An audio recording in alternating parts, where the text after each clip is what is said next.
When did I first come to Mousetrap? I think I was about 16 years old, and the first time we came up here, we all came up from Southend. There was about 8 of us piled in the back of a friend of ours' van. It was the only way we could possibly get up here. I think we probably had about maybe 10 or 15 pounds to last us the whole weekend and to get back down to Southend. So we piled back in the back of the van, came up here, and actually, funny enough, the first time I came here, it was on 2 floors. It was soul music played upstairs and beat music and psychedelic music played downstairs. And at this point, I had not really heard anything that was going on downstairs. I knew bands like the Actual, the Creation, the Small Faces, the Kinks and bands like that. But I came here really solely interested in listening to the soul and the blues. But found myself dancing all night down here.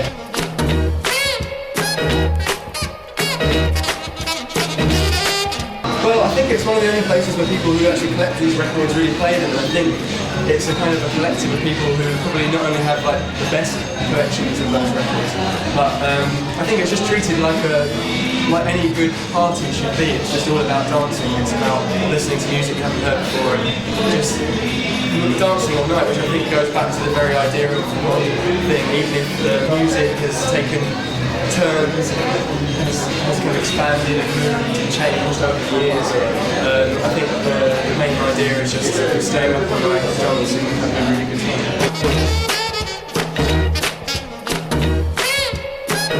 Of course, if you're going to come to this place in the first place, you're going to be inspired or excited to listen to a certain world of music.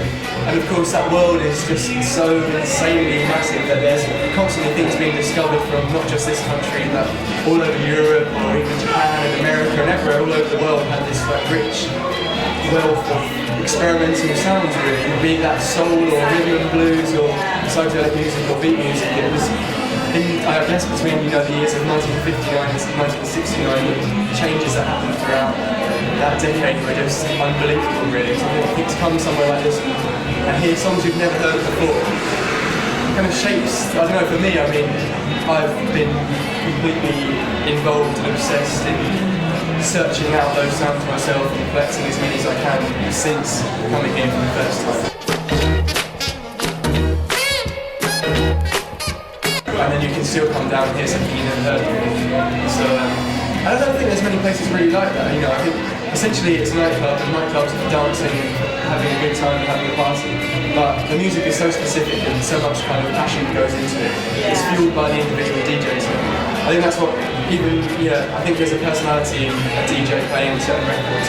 You can even have the same records but play them in a different way and just feel completely different when you listen to